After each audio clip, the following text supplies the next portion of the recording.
Good evening, ladies and gentlemen, boys and girls. Welcome to Grounded Football, Tottenham Hotspur. We've won. We're back on the winning ways. I'm going to go to Mystic Mark with the right prediction at Murray Allen. I haven't forgot about you, don't worry. Mark, are you all right, mate? Yeah, good. Thank you. You? Yes, very well, thank you. And it don't sound the same, Mystic Allen. So we'll just call you. We'll call him Mr. Grumpy from now on, lads. So, No, why? What is this? Sorry, Alan. Are you all right, bud? Yeah, apparently. If I can be all right after being grumpy.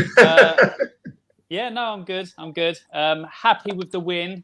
We'll get more into it as for later on the show. But happy that we won a game. So yeah, it can't all be bad. Definitely. Jacob, how are you, my man? All good. Thanks, mate. Like the same with the boys. Happy with the result. Yeah, we'll discuss more about it in the coming hour or so. And I'm going to start that straight away with Mark, the happiest man that we could have possibly wanted. At least I got it right once in my life. Wow. Oh, look, I think we'll all say when we saw the lineup, I was just so pleased that we didn't see Dele, Tungay, and Lo Celso in the same team. I was actually quite happy with the lineup when I saw it. Maybe, the only thing that I might have changed would have been maybe Lo Celso for Tungay. That was the only thing I think I had a debate on. But other than that, I was pretty pleased. And, overall, honestly, I got the result right, but I think it could have been more. Especially that second half, we had more shots on target this game than we had for the previous 5 or 6, I think. Just think if Harry Kane's shots on target or he was in the right headspace, we would have finished that game off. So many positives to talk about, and I know we'll get onto it. But as the games go, if we can produce games like that with that kind of passion and attitude, where people are playing as a team, we'll win more than we'll lose. Yes, hopefully, Mark. Hopefully. Now you've said that, I am a bit more confident now that the positive one of the group. Now we'll go to Alan. He is positive. Alan is a positive man, Alan. We'll have to give him some credit. How happy was you, Alan, with that performance? A lot different. So I was very happy with the performance for that game. Very good result. I'm still Nuno out. I think it was a good performance and our best performance this season. But I don't want it to be like where when he has to perform Nuno and get a positive result, he does it. I don't want it to be that because don't get me wrong, if he goes on a run now and produces performances like that, good attacking football on the front foot, putting teams to the sword, or because Aston Villa have been a very good team this season. So to put that performance against them is a positive sign. If he continues to do this, then he can change my mind and I'm wrong. I'm not like some people who have agendas who can't sway from it. If I'm wrong, I'm wrong. I know I'll hold my hands up. But I just don't want it to be a result that he had to pull out because of the whole Arsenal thing and previous, to just go back to, similar ways, like going away to Newcastle and basically trying to get a 1-0 win and being negative again. We'll have to wait and see. But it was a result that we had to perform like that. So if we didn't, I think he would have been gone. But to pull out that performance, I was expecting a response. If that response hadn't come back, I would have been really annoyed. But it's a starting block, and we'll just go from there and see what happens. But I'm not easily swayed and thinking everything's rosy again, because it was one good performance apart from the 2/3 of a game against Man City this season. So we'll see. Mm-hmm. Yeah. Jacob, what was it like for you? Was it a bit of a breath of fresh air to see us actually getting on the front foot and actually putting the game to Villa's defence? Yeah. I think the one thing that won it for us was the lineup. I didn't get to watch the game live because I had other stuff to do. But it was like as soon as I saw the lineup, when I was out, I looked at it and thought that's the lineup that I wanted in the North London derby to an extent. If we weren't going to go 3 at the back, then I wanted Ollie Skip in there. In that number 10 area, we've got 3 number 10s that we pretty much all don't like. It's like Lo Celso had a good game midweek, so I think, like Mark said, he should have started. You get Dele Alli, who's had his opportunities, doesn't really take them. And then Dembele, as much as we love him on the ball, when he's off the ball. Do you know what he runs like? I don't know if any of you live in London. Have you ever seen a big boned African trying to run for the bus? They try to look fast, but it just doesn't work. So that's what Ndombele looks like when he's trying to track back. He just doesn't. I can't deal with him off the ball. So I was happy with the lineup apart from the number 10. I think Lo Celso should have got a game, but we all know that even if Lo Celso had that game, he probably would have been playing crap, and we would have said Ndombele. But in the round, the performance was good from what I saw. Ollie Skip, he's not a world beater, but he keeps it steady and balances it out with Højbjerg. Romero did okay for me. And then, all the other players, it was pretty much a 7 out of 10 from everybody. There wasn't anyone for me that actually properly stood out. Emerson Royal, to be fair, did well. He's growing into that right back role. But yeah, happy with the performance. Yeah, Mark, is this how you want to see us push on from now on? Is this against the teams like Villas and obviously Newcastle next? Is this how you want to see us approach a game? Yeah, look, remember Villa beat Man United the week before. So they're not an easy team. They've got some great players in there. So, you got to take heart from that performance. Get Harry Kane on some, with Sonny playing the way he is. Yesterday I heard Brian Gill had a phenomenal game for Spain as well. When he came on, he looked really good as well. So, get the guys playing like that. I think Emerson Royal had a really good game. He not surprised me, but I hadn't heard much about him. I know he came from Barcelona, but he really pleased me the way he played.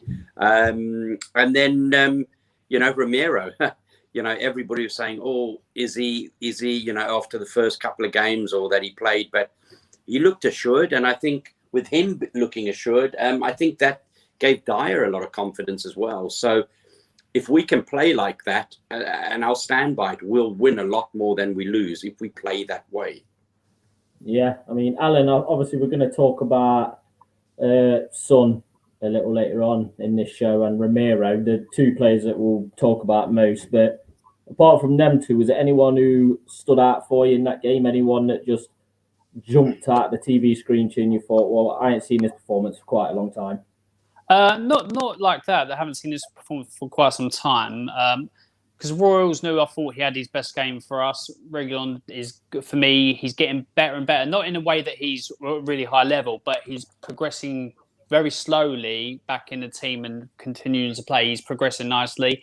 I thought somebody who's massively underrated for us, who puts in, it isn't always a top performance, but he always puts his heart and soul into that. For me, is Lucas Moura. I think he's an unsung player so far this season. He's doing really well.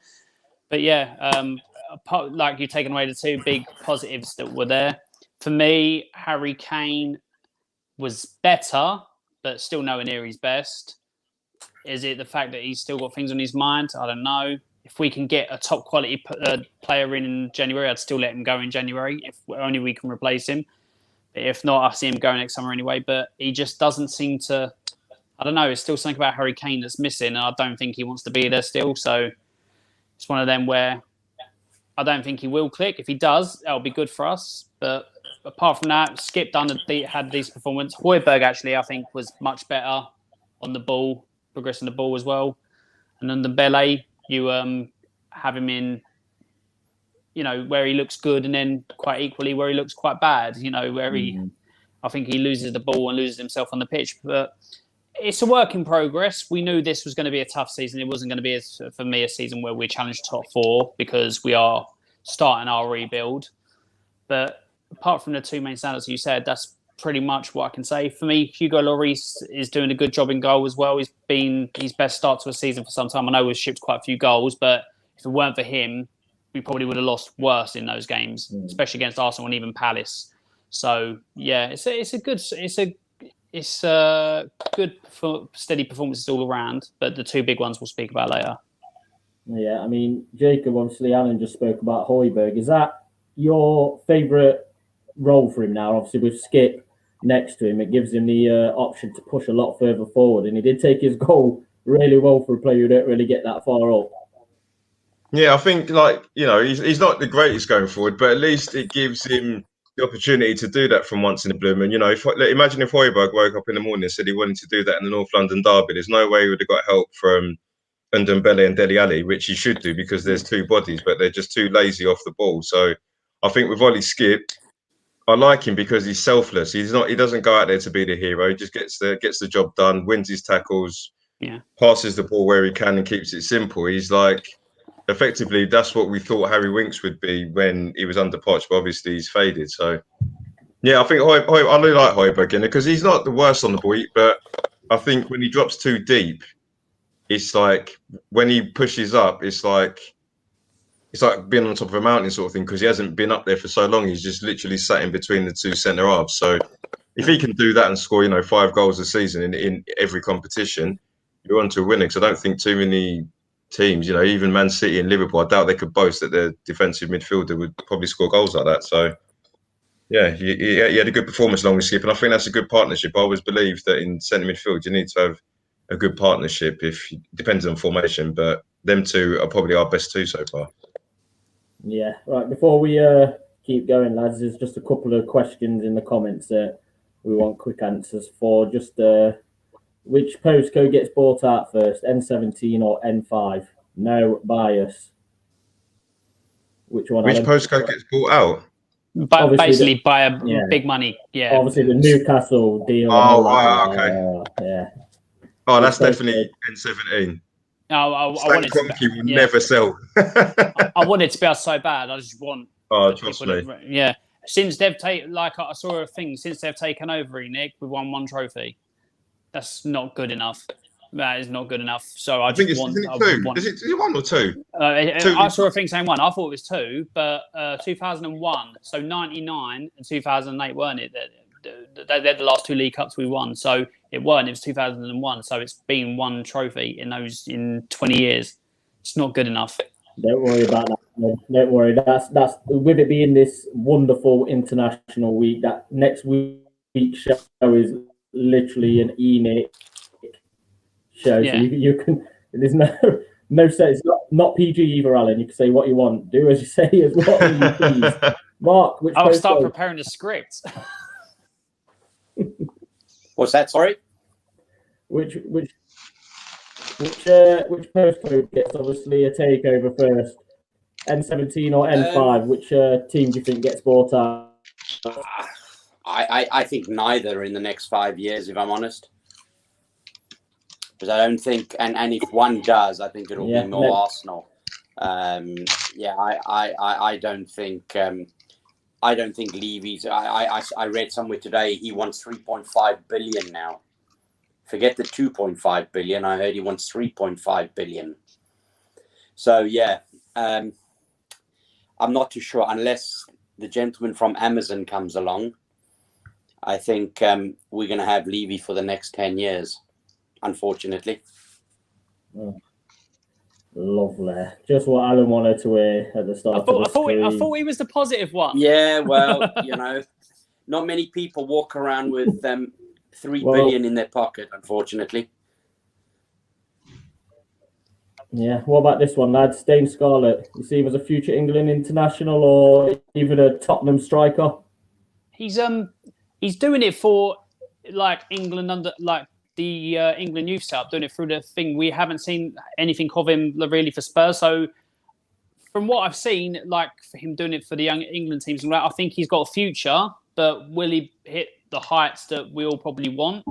Only time will tell. But hopefully he'll start getting more opportunities soon to break into the team, and we'll go from there. But I think he's got good quality about him, but it's too early to say. The worry I have with him at the moment is he's training with the first team. He's there or thereabouts, but he's not getting enough game time.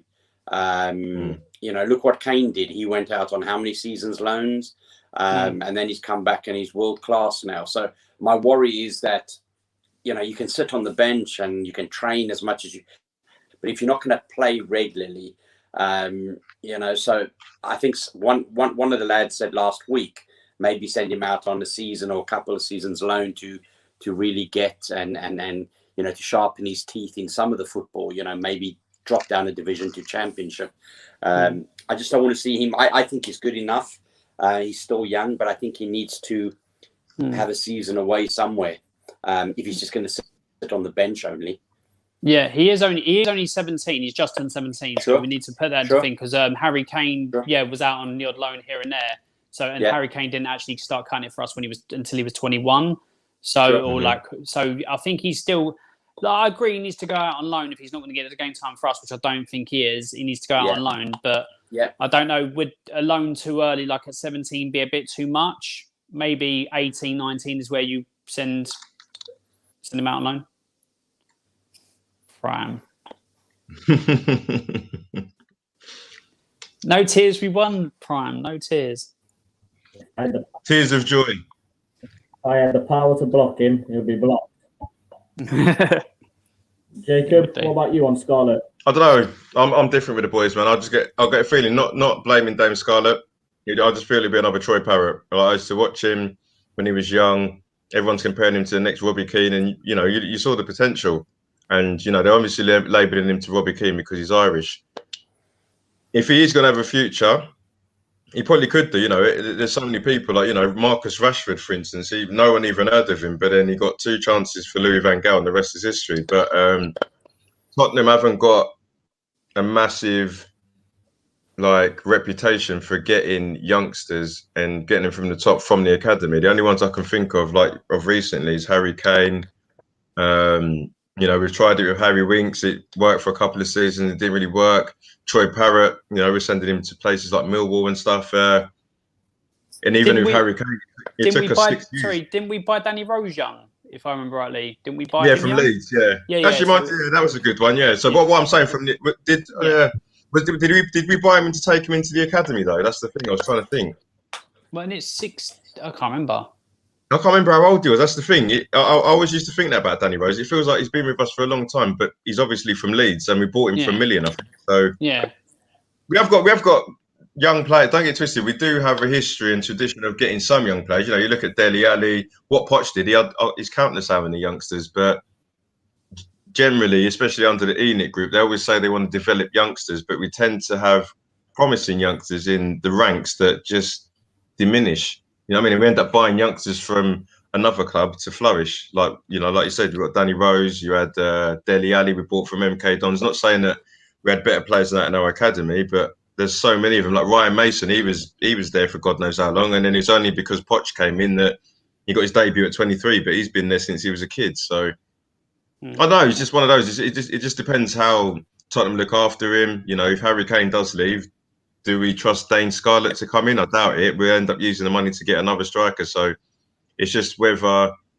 the manager believes in his development, which I don't think Nuno does because he doesn't start him in conference games or League Cup games. So he started him in the last one, didn't he? Yeah, in the last League Cup game, in the last Europa Conference. Yeah, against in the Europa Conference, he started him. Yeah, he did start him.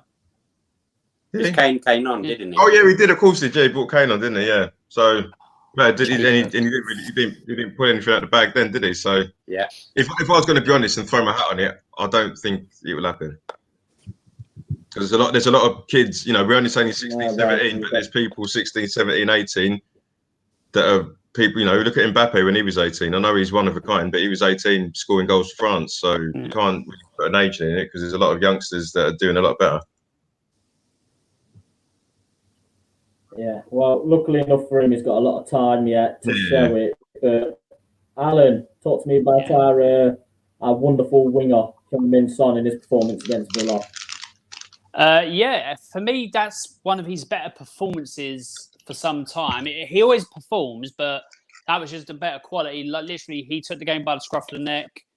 He, was just running players ragged. I've not seen. He had an intensity about him that I haven't seen for some time. For me, at the moment, with Harry Kane not performing, you've needed that player to step up and take leadership, and that's what I've seen from him, especially in that last game. So I can't remember the last time I actually saw him with so many take-ons and so it was just a superb performance from him, and hopefully Harry Kane, in seeing that level of fight, desire, and what Son was doing, will only spark Harry Kane to sort himself out and play. do I want to see more of that from Heung-min Son? Yeah, because I think for me, there's still times where he can have quiet games and be, normally he plays well when Harry Kane's playing well, but to see him doing that and having that type of performance when literally Harry Kane was nowhere, Moura was having a decent game, but for me, we need like him to just raise his level. I think he may need to even raise his level a bit more to compensate for Harry Kane not performing, but fantastic performance, and he's the best I've seen from him some time. Yeah, Alan, is that? I'll start again with that one, shall I? Mark, is that the same for you, mate? With Son, you want to see him? Obviously, we know how good he is. He can shine, but now Kane's not shining. Do we need him that extra little bit more to put these performances ahead, especially in games like that? Oh, absolutely. If Kane's not going to shine, you need somebody up there to shine. He had 2 assists. He could have had his own. He could have had 3 assists, to be fair, with Harry Kane missing that one that we thought he would put away. Listen, I want both of them to shine, because when they shine, I think we all know when they both shine what happens. They showed us last season, didn't they? Where they were 1 and 2 in assists and goals. So, look, I there's been a lot of talk about Sonny. Sometimes he goes missing in games, doesn't he? Like he'll score, he'll do something, and then he'll go missing. What I like about Sonny is, though, he's like Højbjerg. He's so passionate about it. He'll run through a brick wall for that club. And at the minute, that's what we need. When he talks afterward about his passion for Spurs, it just fills me with joy.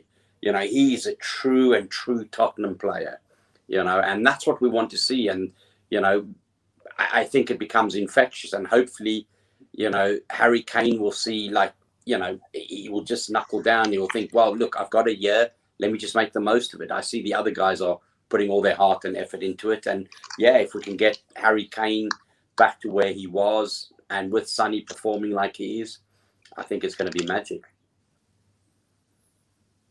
Yeah, Jacob, is that the same for you? Obviously, Son, I think he's got 3 league goals this season for us so far. Obviously, top scorer with Harry Kane not scoring. How do you see him starting this season, Son? Obviously, he's been a bit up and down, but without Kane performing, if we don't have Son, we don't really have anyone, do we? That's it, yeah. Son's always like that. He always has a little dip in form, but, at the end of the day, I think unless you're Ronaldo or Messi, you have a dip in form anyway. So, yeah, it's been nice to watch Sonny. Sonny's always been like that from the off. He's come in and he's like a breath of fresh air. And for me, even though Kane is our most important player, I'll get more demoralised if Son's not playing, because, if Kane doesn't play, Son happily goes down the middle and he even flourishes a lot of the time from the middle. I remember when we got to the Champions League final, we got all the way there and Son was loving playing up front. So I think, he started off well. And like Mark says, if he doesn't play well, and nor's Kane, and we're waiting for Kane to speed up, then we're relying on Lucas Moura and even a Dane Scarlett to pull up trees for them, which we all know that as much as they might put the effort in, they probably won't do. So Sonny's probably been, I'd go as far as saying he was player of the season, and we need goals, especially in the way Nuno sets us up. We're not blessed with a tactician that's all about goals. He's more about scoring 1 or 2 and not conceding. So if we don't have our attackers scoring goals and taking the lesser chances that we're getting against teams, then we've got no chance at all. Yeah, I mean, scoring goals is a problem, but keeping them out as well, Alan, that's a major thing that we need to sort out. And how do you think Romero did coming in, partnering Dyer? So for me, Romero started off the game a bit nervy and a bit slow, but the more the game went on, the more he got into the game. He just looked different class. For me, he likes to tackle, and that's the only thing I think he needs to develop into his game, is when to not push up for a tackle and just hold back and keep in line. But that will come with the more he plays in the league and like the team that he has around him. But we needed somebody like that in the middle, because Dyer and Sanchez, it's just catastrophe waiting to happen. And let's be honest, So to have Romero in there, and I think Dyer looked more assured. I wouldn't say Dyer was amazing, but Dyer looked more assured. He looked more comfortable in what he was doing. And I think it's having because although he's young, Romero, the caliber of defender that came before, his reputation preceded him as a very good defender. So I think that's helped Dyer out, and I think it's calmed him down a bit more. But yeah, just the way he was putting tackles in. It weren't even last-ditch tackles. It was, when he was following his man, and getting the ball. There was the one that he fouled and he was out of position, and Dyer, obviously the goal came about, which he got a yellow card for. That was the only down part I saw after he got comfortable into the game. But he just looks so much. So for me, he has to be our number one defender. He's our main defender. Build the team around him, and I think we'll get a lot better at the back. But if Nuno decides that he's going to drop him, put Dyer and Sanchez back together, and then bring Romero in slowly, for me, you can see the class in that, but you can see the class as a defender in him. You just need to have him as your number one and build their defence around him. Agreed. Yeah, Mark, is that the same for you? Yeah, after Sunday's performance, I don't think you see Nuno play Sanchez and Dyer in a Premier League together. I just don't see it. He if we're going to tear Nuno apart for the game against Arsenal, we've got to give him a little bit of credit for the game against Aston Villa. You can't just keep on taking. You've got to give something as well. So I think we saw our back line for the Premier League on Sunday. I think he'll always start with Emerson Royal, Romero, Dyer, and Reguilon. And then I think he'll use the other guys for the other things like the cups and things like that. So the one thing I was surprised on, and I hadn't seen a lot of Romero until he joined us, but he's pretty quick, isn't he? I watched, was it Ollie Watkins have a couple of darts, and he kept pace with Ollie Watkins, and Danny Ings isn't slow, is he either? So they both kept Danny Ings quiet. He had a very ineffective game. So no, pretty happy with Romero. But it's still early days. Let him get into it. He plays at a much faster pace than some of our guys. He plays with the Argentinians, so they're all about front foot football, aren't they? I don't know. Did you guys see that pass he did to Son? All the way from the goal line, he kicked it up, and then Sonny was on goal. Mm-hmm. And it's that forward thinking that we want. He pinged it right over. It was brilliant. So yeah, I think he's going to be great for us, and I just think he brings out confidence in people that play next to him. So, and you could see Dyer looked a lot more confident next to him. So yeah, pretty pleased with that performance. Yeah, I was just about to ask you that, Jacob. Obviously, we've got some feedback somewhere. Let's have a look. See it is. Let's mute Alan. Well, I've only got my microphone on one. Somebody else has got something on. I think it's Jacob's, if anyone's. Yeah, it was Jacob's. Let's try again, shall we? Oh, come on, Jacob. What happened? You muted my mic? It's because we're getting feedback your end. We can hear ourselves in the background. How can you? My bad. Jacob's got the TV on. He's got the radio on. He's got his iPod on. He's got everything on. I've got a house party going on, boys. Yeah, can we hurry up? Get with that program, Jacob. Bloody hell. Talk to us about Romero, Jacob. What's your thoughts on him in his game against Villa? Yeah, so what I've seen of him is like, he reminds. I'm not saying he's going to be as good as Lucio. Don't get it twisted, but he reminds me of Lucio. It was just Lucio was a defender that even though you want him to defend, he would do that immaculately. But like you said, with that pass for Son, you think, I didn't know you had that in your locker. He'll push up and tackle whenever he wants. So he has got a bit of learning to do, because if you push up into the midfield and win a tackle, you've got to win that tackle in the Premier League, otherwise it's game over. But yeah, for a start, you don't pay 55 million to bring in a defender that's got to be rotated. And I'd understand that if we had the caliber of defenders that you've got at, Liverpool, Man City, but when you've got Dyer and Sanchez, that guy should be starting straight away because Sanchez, he hasn't been good enough for the last 4 years. Dyer has his little spells where he looks steady, but he's always looked steady with a defender that's steady. So when we had him under Mourinho, when he was with Toby, he weren't the best defence, but he looked a bit more assured. Soon as Sanchez came in for a Toby, any defender that came in for with Sanchez, no matter how they were set up, it's just like Toby would have a bad game because he was Sanchez. Dyer has one with Sanchez, and it's because in your head you think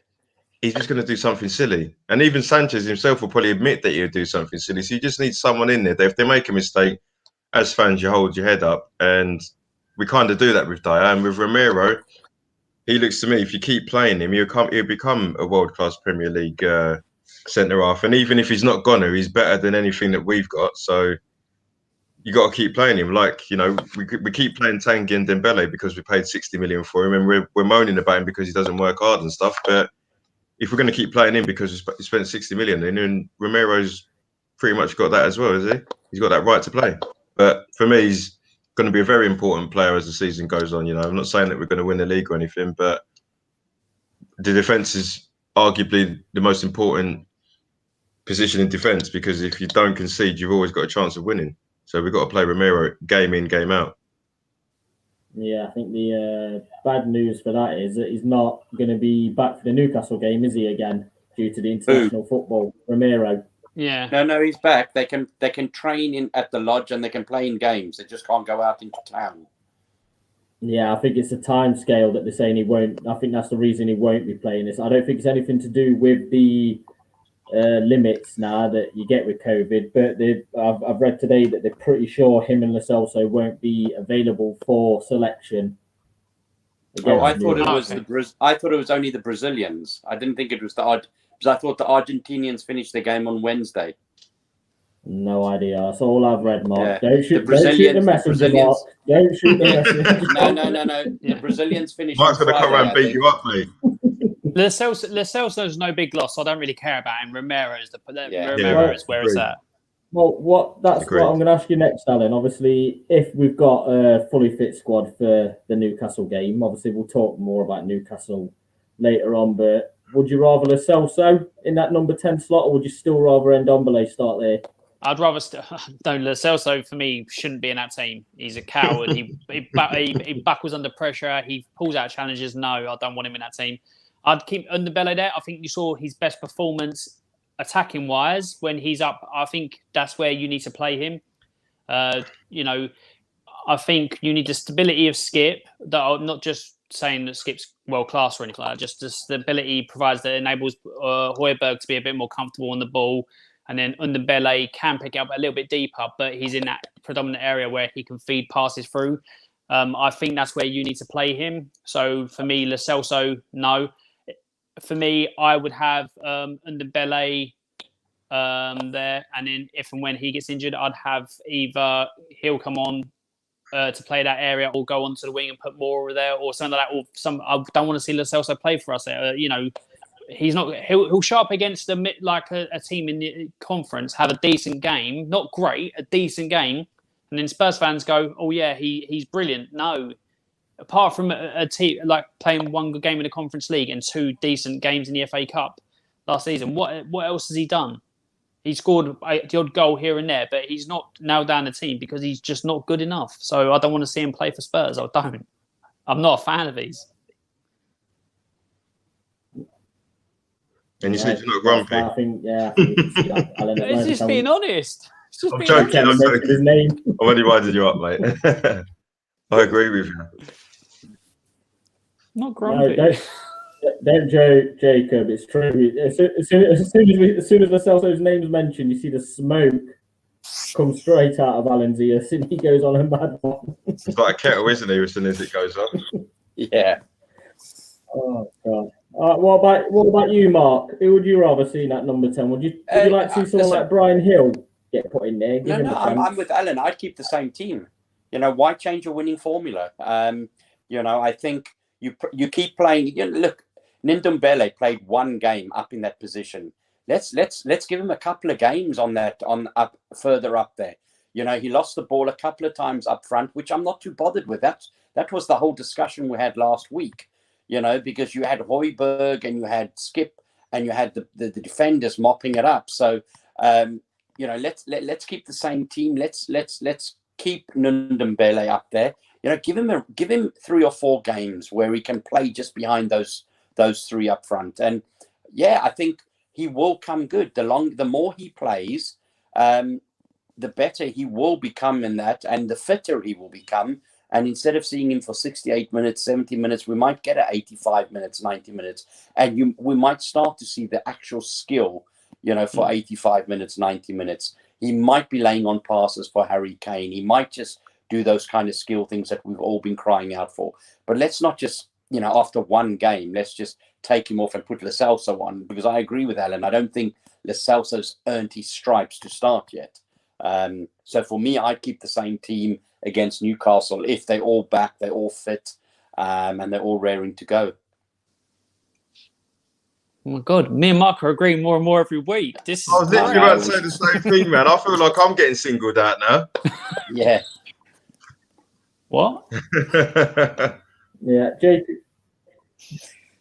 Jacob, what's your thoughts on that position? If I go in and out, boys, it's because my internet's playing up that bad. Got to make sure that my wife turned all the bloody devices off so I can get a decent bloody connection. Nice. You need to pay your bill, pal.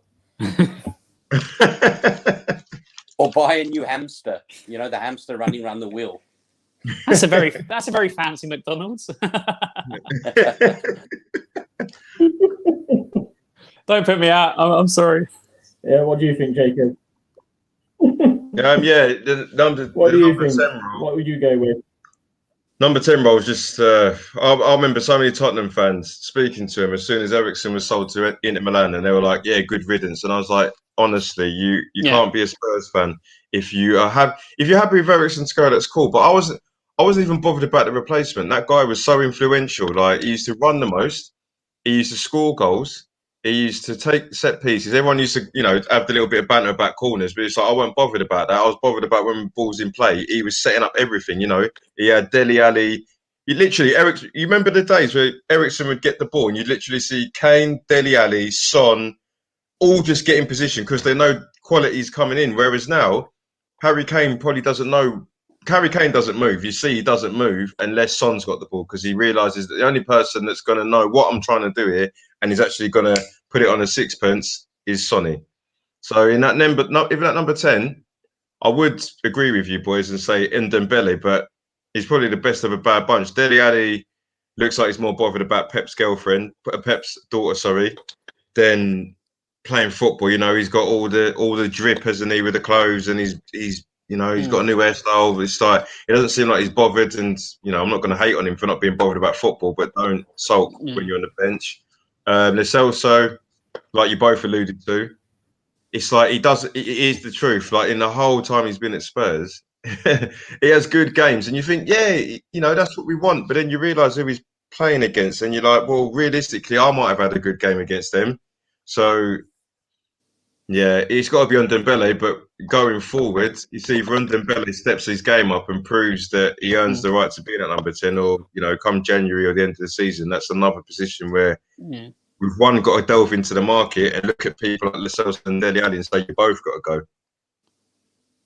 Yeah, for me, I agree with that. So Dele Alli, I said Dele Alli could be good for us again if he's allowed to do that number 10 role running off striker. But because we haven't got that playmaker, if you're going to play in that 10 role, you have to be the playmaker, which he can't do. So for me, Dele Alli needs to go. His time at Spurs is done. He's not going to get back to where he was. So we need to get what we can from now. She's got the same shirt. But yeah, so I think for me, Dele Alli has to go now. And then I agree with Mark. This is unheard of. When you've got a player playing that number 10 role, you see players that are trying to make something happen or play the killer pass tends to not have the same pass percentage of people further back in the pitch who pass side to side. So when you see people like in that in the like number 10 role or like the playmaker role, misplacing passes is for me, not unless it's a really silly pass, it's because they're trying to make stuff happen. So I'm okay for that. Which I think, giving Dembele more time, he can pick a pass. I think he needs to nail down that role. I think that's where he needs to be. Let Højbjerg and Skip do the back job and keep Dembele higher up the pitch. Right, what you said there as well, you got a good point there. Like, you know, when you get number 10s that are real class, you got Eriksen, you got Kevin De Bruyne. You know, when you're watching a football, it can be a really fast-paced game.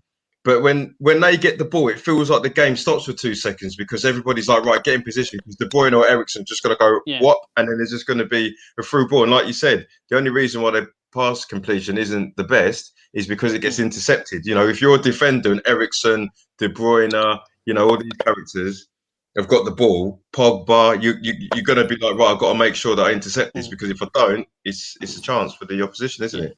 Exactly. And like with players like that, I mean, normally when Eriksen picked up the ball and all that, even if normally he could have like a couple of seconds of space because he was just that good that he could create that own space for him. But even that time where like he was closed down, he could make that little bit of room for himself and put in a killer cross. We haven't had that type of player since he's left. Exactly that. Yeah. Agreed. Yeah, you're bang on there.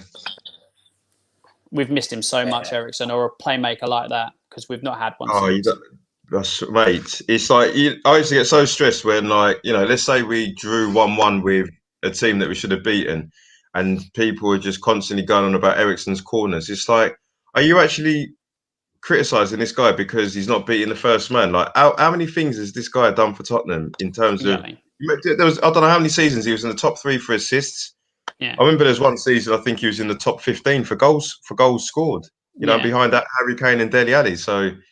Yeah, over his 5-6 seasons before the half season, if you look at his goal and assist contributions across all them, it's literally the same type. So it's same kind of output. Like goals would be up and assists would be down, but if you total them, they're around the same level the entire way through. So people said he gave up 2 years before he left.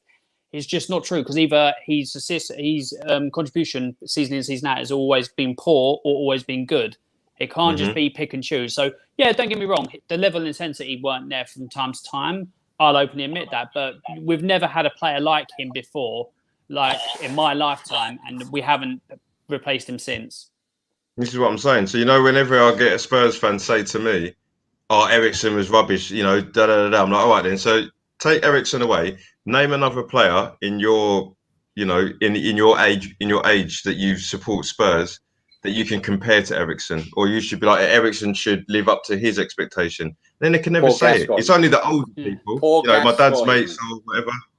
Yeah, Paul Gascoigne. But then I'm talking about people that are like, you know, in their 30s. Paul Gascoigne, I'm not in my 30s. You know, I'm not in my 30s, but thanks for the compliment. You're welcome. You're in your 30s. Yeah, you are in your 30s. 30 times 2. Yeah. Listen, mate.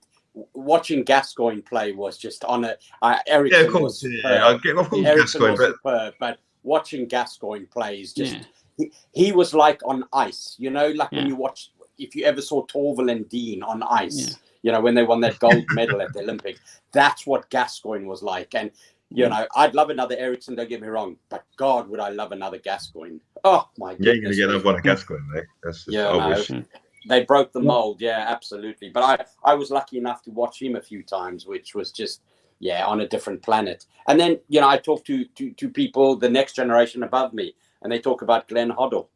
You know, we've had some gifted midfield players that could put a ball on a penny. So, you're right.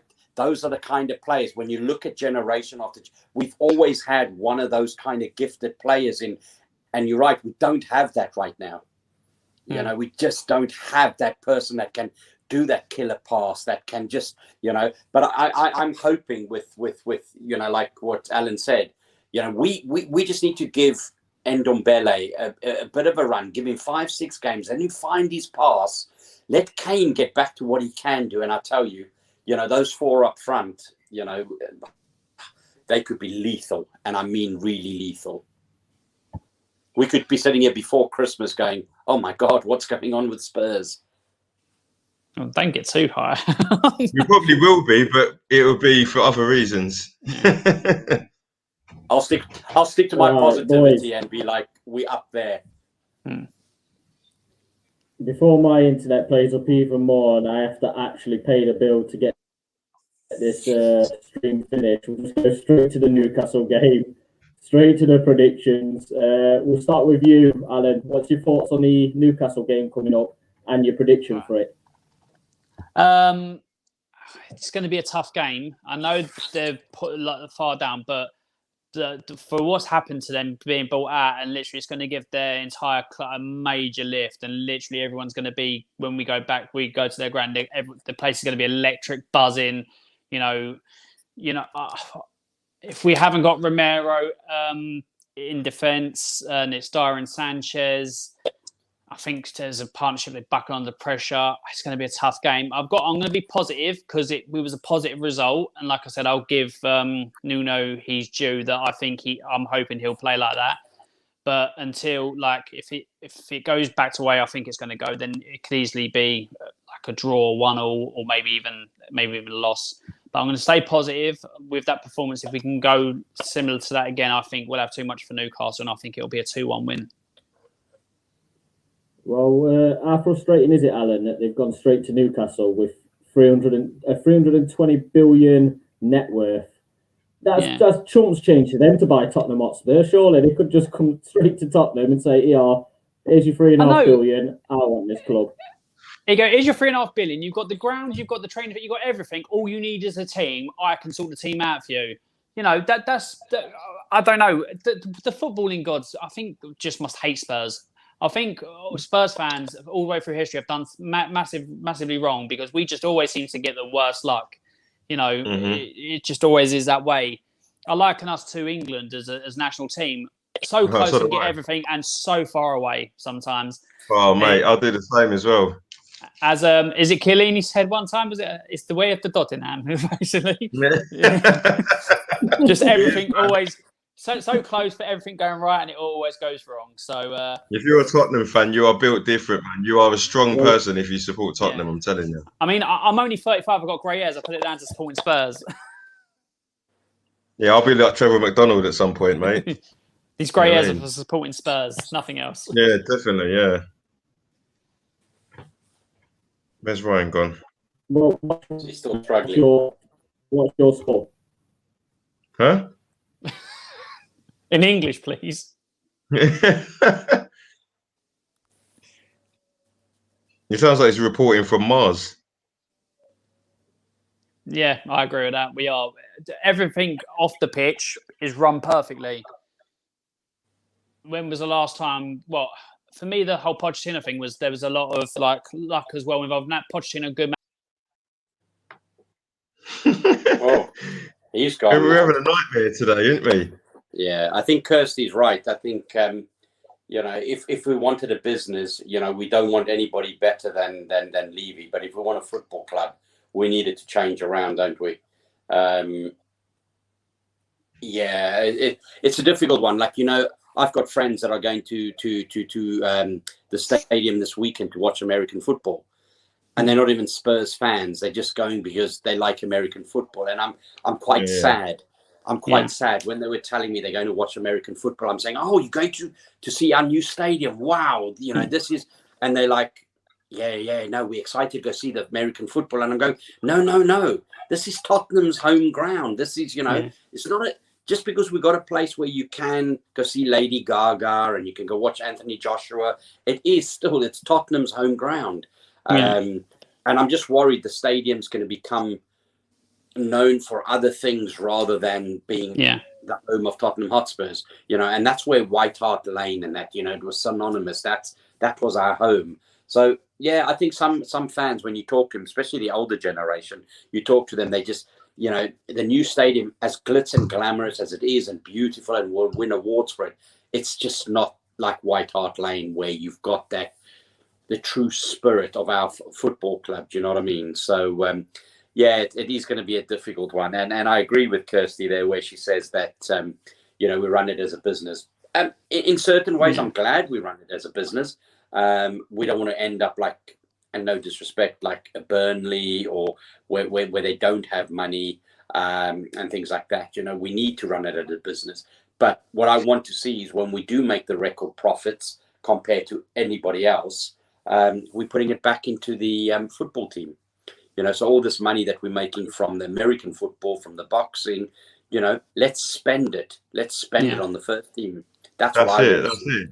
Yeah. Exactly. Well, You're so bang on. It's just annoying. It's like when I was watching the Anthony Joshua fight, I was watching the undercard, and I sat there with my cousin, and I was just like, you know what's sad, bruv? And he thought I was going to say about boxing. I said, Daniel Levy is sitting there with his missus saying it's red panty night tonight because there's a boxing match at the Tottenham Hotspur Stadium. But when there's a North London derby there, it's just the norm. You know, if you're getting all these boxing fights and all that, and you're taking all that money and generating it into what's going on the pitch, you know, it's brilliant. It's like if he had the business mind that he's got, but he had the mindset of Roman Abramovich, for instance, we probably would have already won a league.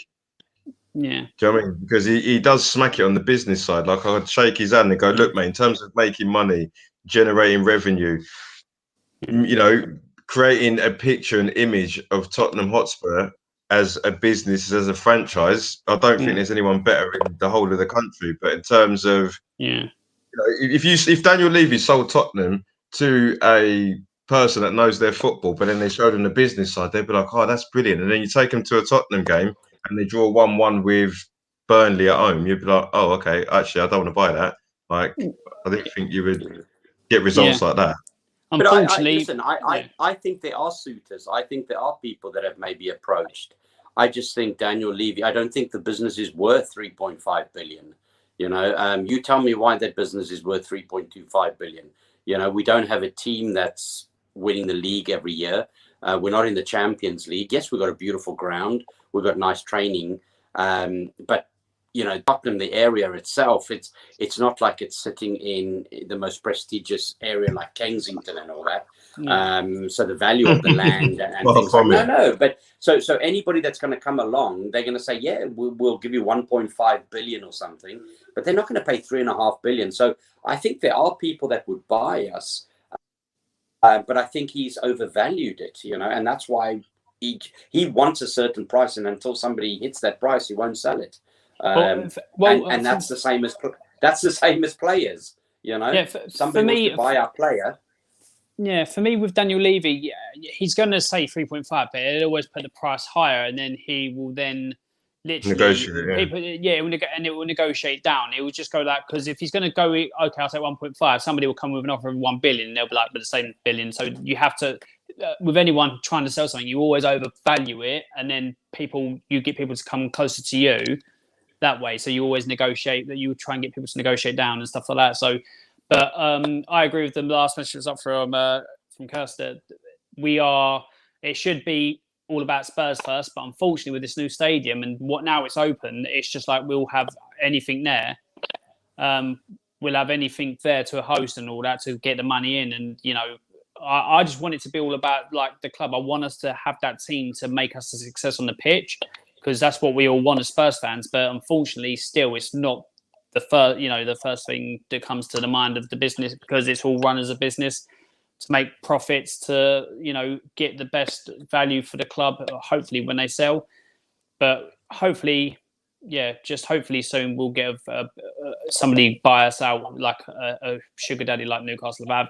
People are a bit sour about Newcastle, like having, you know, that person come in and buy. But, you know, I would happily take somebody, a billionaire, come in, a proper billionaire that will come in and spend hundreds of millions of pounds on our squad. So I don't hold anything against Newcastle fans or Newcastle as a club. Same with Chelsea, same with City. People that go, oh, but oil money.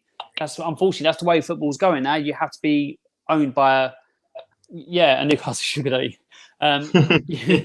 You have to have that to challenge at the top for a sustained period of time nowadays. Because look at all the teams up the top. It's because they've got the money and willing to put the money into the team. You know, that's what we need. Yeah, I agree. Yeah. I agree with you, mate. I don't. You can't begrudge Newcastle. Like, if there's any, I think Newcastle, if there's a club that deserves that input, no, it's us. Got to be them. No, it's I'd say we're close. But if you look at Newcastle, ever since I was little, they've had the platform to be a massive club. Like their stadium's always been 52,000. Their fans are always turning up, whether they're in the Championship or not. You know, I've been to the St James's Park a few times, and it's like the atmosphere there.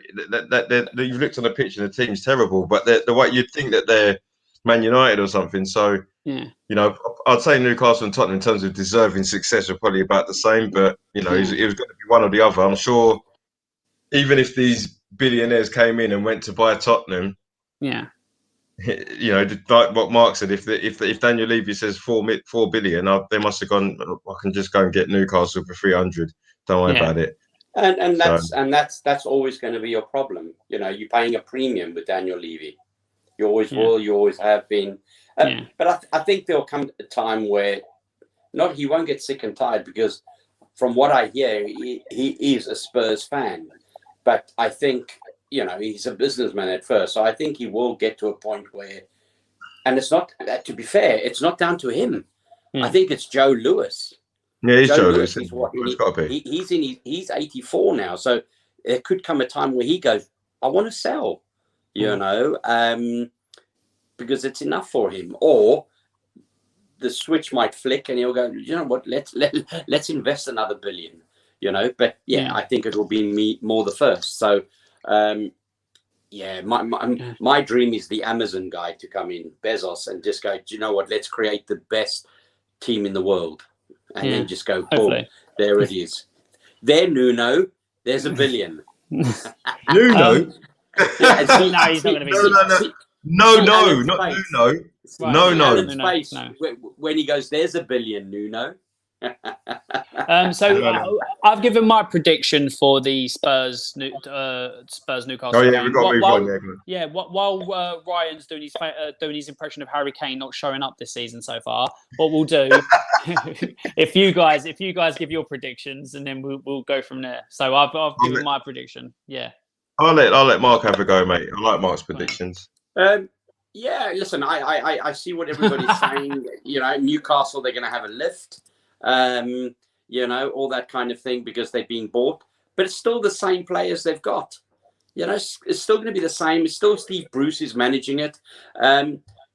If we play the same team that we played on Sunday, I think we will win. And I think we should win. If we play with that same spirit that we played against Villa, and we go up there and we're right up for the game, I see nothing but a win.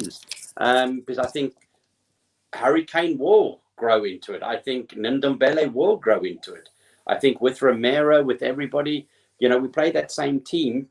We're playing the same team Newcastle played last week, the week before, the week before, the week before, the week before. Yeah, just because a billionaire's bought them means nothing at the moment. Wait till January, then maybe they change. Wait till next year, then we'll change. Let's see how much money they're going to put in the side, you know. Remember, we are, the Premier League has, I think, 15 billionaires that own them. 15 billionaires. And out of those 15, how many put serious money in? Maybe 2 or 3 only. The rest don't put a lot in. So, I think we'll win. I'm going for I'd like to say 3-0, but I'm going to go 3-1 Spurs. I'm not even going to discredit you. I'm going to be like, I hope you're right again, mate. Yeah. You know what I mean? Put that down on Ladbrokes or something, pal. I want to get down the bookies, you know. Yeah, definitely. I'll give you after winnings if it comes in. Absolutely. Yeah. So if I want to go with my prediction, I would. It's one of them ones. St James's Park's normally bouncing anyway because they just love their football up there. But I think with the owners, I don't think. Obviously, we can't. They're not going to have new players on that day, but I think there's going to be a lot of good, positive energy there. So the crowd are going to be behind them. Not only that, you've got to think there's some players there that are going to be playing for their careers because they pretty much know they're probably not good enough to play for a Newcastle that's trying to be the next Man City, let's say. So you'd have I don't know if Callum Wilson will be fit, but it'd be someone like him who'd be thinking, well, I want to be part of that, you know. San Maximin as well. I think he'll be part of that anyway, because for me, I don't know how he's still at Newcastle. But they've got a couple of other players that you got a Matt Ritchie. There's players that they know that they probably won't be part of that, so they'll want to stake their claim and at least put some effort in. So I think that energy that Newcastle are going to bring, in hindsight, might get us unstuck. I know we had a good game against Villa, but we had to. From what I know, whenever we go to St James's Park, we always win by the odd goal or draw. So or get spanked 5-1. What's that? Or get spanked 5-1. Yeah. Do you remember that? Yeah, I'll never forget that, mate. So if I was going to be honest, I would say we're going to go there and get a draw. I think as much as we had a good result, I don't know what the injury situation is going to be with the guys coming back from international. If Romero doesn't play, I even sway towards Newcastle winning because Sanchez and Dyer just don't fill me with confidence that we're going to keep Sanchez a clean can't sheet. play, can he? He's What's from that? Colombia. So Well, there you go. It's Dyer and Roden. So Sanchez is out. He can't play. He's on the red list. So there you go. So if Romero was playing, I'd have a bit more confidence. But because he's probably not going to play, Sanchez, if he can't play, that's good. I hope he stays in Colombia and does what Colombians do. Just stay there. So I'd go 2-2, but I don't know if we're going to win. We need to add Kirsty to our WhatsApp group. Yeah, I'd say 2-2. I'd say 2-2. I think. What we've done this season quite well a lot of the time, apart from the North London derby, is nick the first goal. The issue is that we don't know what to do then. So I think we'll nick the first goal. Newcastle equalise, and then their fans will be going wild, and then I think they'll take 2-1, and then we'll claw one back. So I think it'll be an entertaining game. I think 2-2. I don't want to be too negative and say we're going to lose. I think I'm going to go positive, like I said, and go for a 2-1 win just because of the way we performed last. But like for me, it's a big problem if Romero doesn't start because it will probably be Dyer and Rodon, and Dyer doesn't look nowhere near as confident when he's not with a top centre back. So we'll just have to wait and see.